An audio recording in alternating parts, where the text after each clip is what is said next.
کہ شہر نبی تیری گلیوں کا، شہر نبی تیری گلیوں کا نقشہ ہی کچھ ایسا ہے۔ کسی نے سوال کیا ہے کہ عمرہ اور حج پر جانے والوں کے لیے سعودی امام کے پیچھے نماز ادا کرنا کیسا ہے؟ جو عمرہ اور حج پر جاتے ہیں ان کے لیے سعودیہ کے ائمہ حضرات جو ہیں ان کے پیچھے نماز ادا کرنا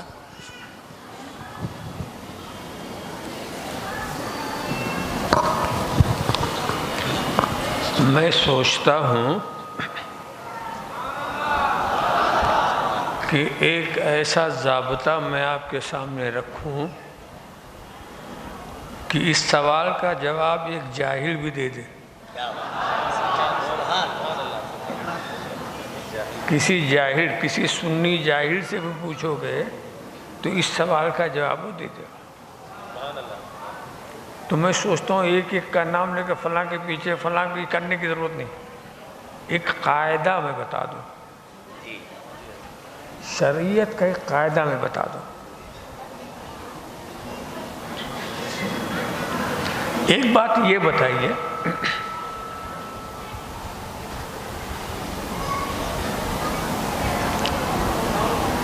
کہ نماز پڑھنے کا طریقہ شریعت نے بتایا ہے، کس کی اقتداء کی جائے نہ کی جائے اس کے احکام شریعت نے بتایا، اسے کچھ اصول ہے نا۔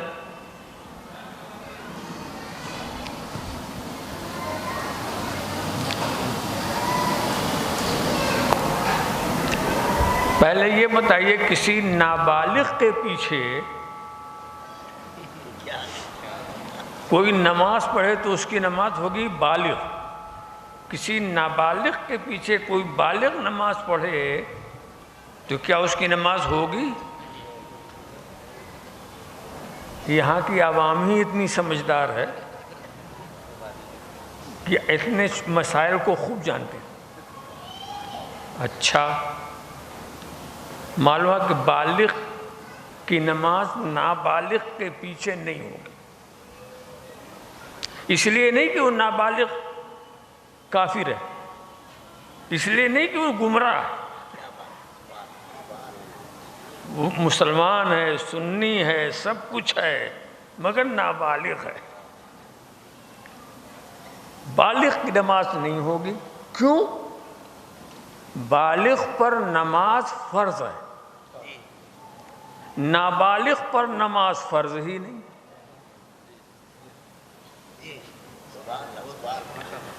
تو جس پر نماز فرض ہے اس کی نماز اس کے پیچھے نہیں ہوگی جس پر نماز فرض ہی نہیں۔ یہ وجہ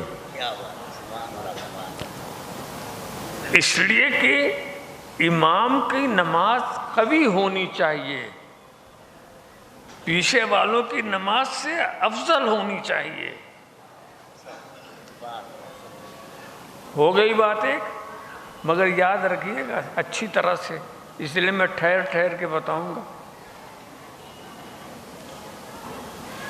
آپ یہاں پوچھیں کہ صاحب یہ نفل و فرض کی بات جو آپ کرتے ہیں، علماء سے ہم نے یہ سنا کہ اگر آپ نفل جس کو کہتے ہیں وہ آپ نیت کر لیا یہ نفل کی تو اب وہ نفل واجب ہو گئی۔ نیت کی آپ نے نفل کی، وہ نفل ہے، مگر اب وہ نفل واجب ہو گئی، اس لیے کہ اگر چھوٹے تو اس کی قضا کرنی پڑے گی۔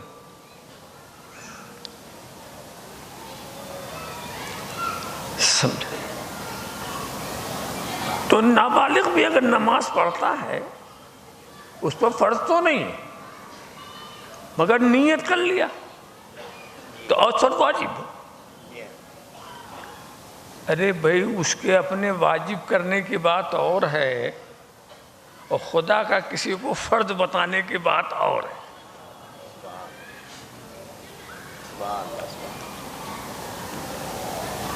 اچھا، اب یہ اور آگے بڑھیے، کیا گمراہ کے پیچھے متقی کی نماز ہو جائے گی؟ گمراہ کو چھوڑیے، فاسق کے پیچھے کیا متقی کی نماز ہو جائے گی؟ فاسق کے پیچھے متقی نماز نہیں ہوتی۔ فاسق اسے کہیں گے جس کا عمل خراب ہو، متقی اسے کہیں گے جس کا عمل صحیح ہو۔ تو فاسق کے پیچھے متقی کی نماز نہیں ہو سکتی۔ اب پوچھئے، کیا کسی گمراہ کے پیچھے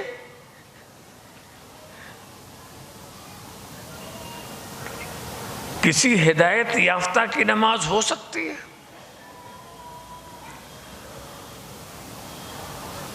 گمراہ کے پیچھے آپ کی نماز نہیں ہوگی۔ یہ شریعت کے احکام ہے، وجہ کچھ بھی ہو مگر یہ احکام ہے کہ نابالغ کے پیچھے بالغ کی نماز نہیں ہوتی، فاسق کے پیچھے متقی کی نماز نہیں ہوتی، گمراہ کے پیچھے ہدایت یافتہ کی نماز نہیں ہوتی۔ یہ ہے نا؟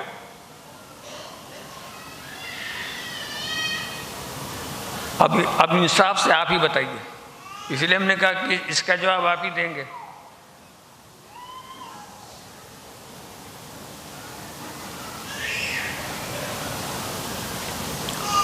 آپ یہ جانتے ہیں فاسق وہ ہے جس کا عمل خراب، گمراہ وہ ہے جس کا عقیدہ خراب۔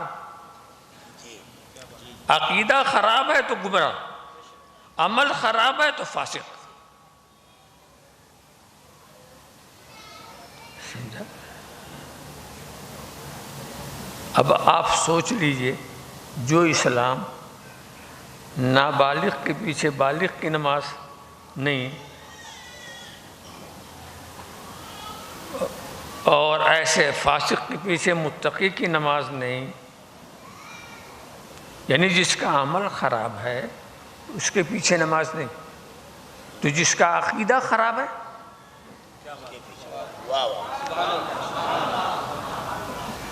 عمل خراب تو نماز نہیں، عقیدہ خراب ہو تو وہ نماز نہیں، اس کی نماز نہیں۔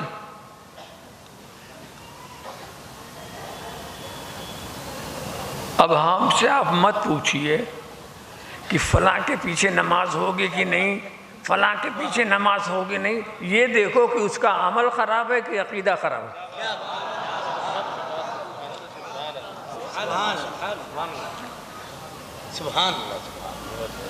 اگر عقیدہ خراب ہے تب تو نہیں ہوگی۔ اب سعودی عرب والوں کے بارے میں آپ پوچھ رہے ہیں، ان کے بارے میں تو یہ مت تحقیق کرو کہ امام کون ہے کیا ہے، یہ دیکھو عقیدہ صحیح ہے یا غلط ہے، اور میں وہ عقیدہ بتاؤں گا جس کا انہیں اعتراف ہے۔ میں کسی کے سر پر عقیدہ وہ نہیں تھوپوں گا، نہیں کہ اس کا وہ عقیدہ نہ ہو اور میں کہوں اس کا یہ عقیدہ، تھوپوں گا نہیں، جس کا اسے اعتراف بھی ہو۔ سعودی عرب کے جتنے علماء اور جتنے ائمہ ہیں ان کا یہ عقیدہ ہے کہ اللہ کے رسول کا وسیلہ پکڑنا، یہ ان کا عقیدہ، جس کا وہ اعتراف کرتے ہیں۔ نبی سے توسل کرنا، انبیاء اور اولیاء کو وسیلہ بنانا، یہ شرک ہے۔ اور آپ کا عقیدہ یہ ہے، یہ ایمان ہے۔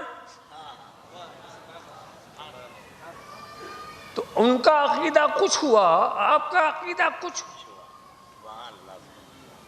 ان کے نزدیک آپ لوگ مشرک ہیں، آپ سب مشرک ہیں۔ جو نبی کا وسیلہ پکڑتے ہیں، جو اولیاء کا وسیلہ پکڑتے ہیں، جو آستانوں بزرگوں کے آستانوں پر جایا کرتے ہیں، یہ ان کے اس عقیدے پہ سب مشرک ہیں۔ تو آپ سوچیں، جو آپ کو مشرک سمجھتا ہو اس کے پیچھے آپ نماز پڑھیں گے؟ سبحان اللہ، سبحان اللہ، سبحان اللہ، سبحان اللہ۔ میں اس میں ایک علمی نقطہ بتا دوں، اور اگر آپ نہ سمجھیں گے تو یہاں اتنے علماء کرام ہیں وہ سمجھا دیں گے آپ کو۔ علمی نقطہ یہ ہے کہ یہ سعودی امام کا عقیدہ توسل بالانبیاء و توسل بالاولیاء یہ حرام ہے، یہ ان کا عقیدہ ہے، یہ ان کی کتابوں میں بھی ہے، اور ان سے پوچھو تو بتائیں گے بھی کہ ہاں ہم یہ مانتے ہیں، یہ ان کے سر تھوپا نہیں جا رہا۔ اچھا، تو جب ان کے نزدیک آپ مشرک ہیں تو آپ جانتے نہیں، نماز میں جو امامت کا تعلق ہوتا ہے نا، امام اور مقتدی میں ایک روحانی رابطہ ہوتا ہے۔ امام اور مقتدی میں جب آپ کسی کو امام کہتے ہیں تو ایک روحانی رابطہ ہوتا ہے، اور کم سے کم اس رابطے کا نتیجہ کیا ہوتا ہے کہ آپ کو یقین ہو کہ ہمارا امام غلطی پر نہیں ہے، جس امام کے ہم پیچھے پڑھ رہے ہیں وہ ہمارا خطا پر نہیں ہے۔ یہ اعتقاد ہونا چاہیے۔ اگر آپ کا اعتقاد یہ ہے کہ ہمارا امام ہی گمراہ، تو وہ روحانی رابطہ نہیں پیدا ہوگا۔ ایسے امام کے پیچھے آپ کی نماز کہاں سے ہو جائے گی؟ تو کم سے کم یہ اعتقاد ہونا چاہیے۔ ہر امام کو اس بات کے جس کو مقتدی بناتا ہے نا، اس کے اقتداء کی نیت کرتا ہے۔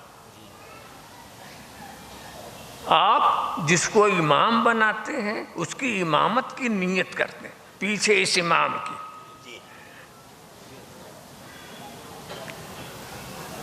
اور وہ آگے ان مقتدیوں کے،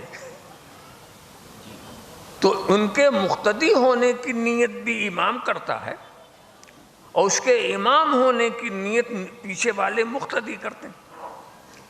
اگر وہ نیت نہ کریں تو نماز نہیں ہوگی۔ کوئی ہمارے پیچھے آ کے کھڑا ہو جائے، ہم اس کی اقتداء کی نیت نہ کریں تو ہم اس کے امام نہیں، وہ ہمارا مقتدی نہیں۔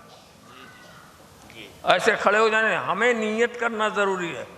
وہ نیت کرے کہ ہم اس کے امام ہیں، ہم نیت کریں وہ ہمارا مقتدی ہے، تب تو معاملہ ٹھیک ہے۔ مگر اس میں کسی کی نیت میں گڑبڑی ہو گئی تو نماز نہیں ہوگی۔ اب یہ بتاؤ، سعودی امام جو توسل بالانبیاء توسل بالاولیاء کو شرک بتاتا، وہ ایسوں کو اپنا مقتدی کیسے بنائے گا؟ وہ ایسے کو اپنا مقتدی کب بنائے گا جو توسل کے قائل ہے؟ اس لیے کہ اگر مشرک کو اس نے اپنا مقتدی بنا لیا تو وہ خود مشرک ہو گیا۔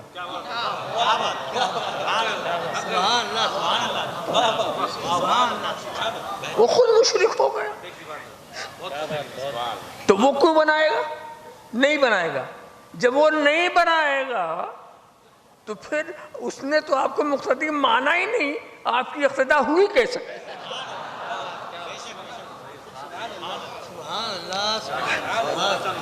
اگر وہ مان لے تو مشرک وہ ہوتا، نہ مانے تو نماز آپ کی جاتی۔ تو ایسے کے پیچھے کیوں کھڑے ہوتے ہو کہ نماز پڑھ کر بھی نماز نہیں پڑھی؟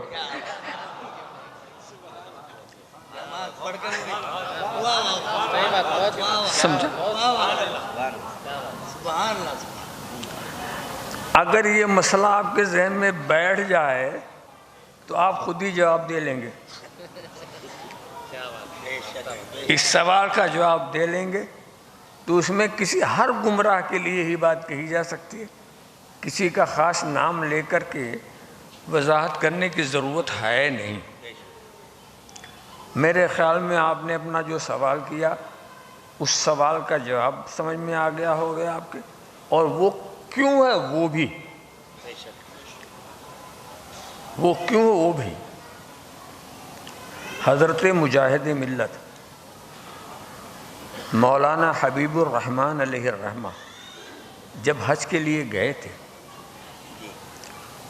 تو ان پر یہی چارج وہاں کی گورنمنٹ نے لگا کر کے ان کو جیل میں بند کیا تھا کہ یہ توسل بالانبیاء بالاولیاء کے قائل ہے، یہ چارج لگایا تھا۔ یہ ایسا چارج تھا، وہ انہیں منظور تھا، انہیں منظور تھا، ہاں وہ ہم تو قائل ہیں گے، سمجھا۔ تو اس چیز کو وہ شرک سمجھتے ہیں، اسی لیے سعودی عرب والے سے پوچھا تھا انہوں نے کہ ہم توسل کے قائل، آپ سب اس کو سمجھتے ہیں شیر، تو پھر آپ یہ کیوں چاہتے ہیں کہ ہم آپ کی اقتدا کریں؟ آپ یہ کیوں چاہتے ہیں کہ ہم آپ کی اقتدا کریں؟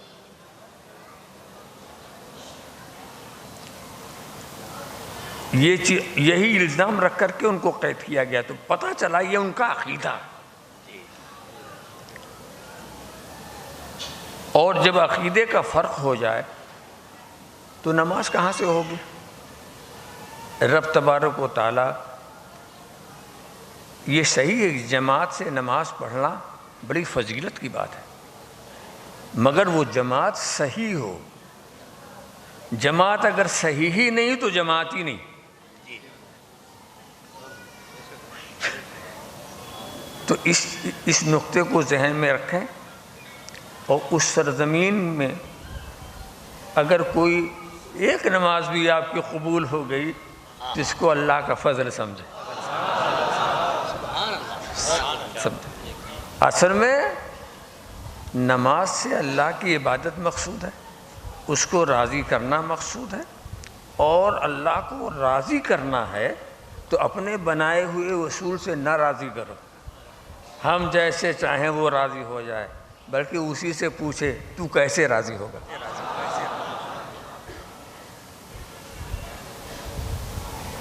اللہ کو راضی کرو اسی کے بنائے ہوئے قانون سے۔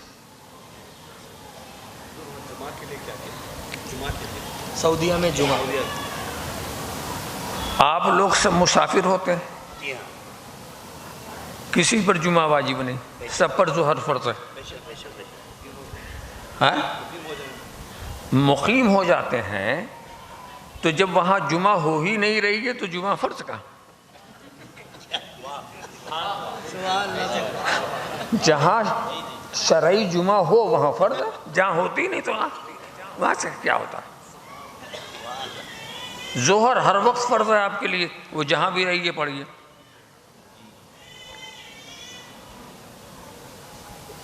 اور جماعت کا معاملہ، وہ اپنا الگ جماعت اگر مسجد میں نہیں کر سکتے تو گھر میں کر لیجئے، ہوٹل میں کر لیجئے، کہیں بھی کر لیجئے، جماعت کرنا ہے نا۔ سجدے بھی تھے، روزے بھی، زکوٰۃ و حج بھی، حشر میں کام نہ آیا کوئی رحمت کے سوا۔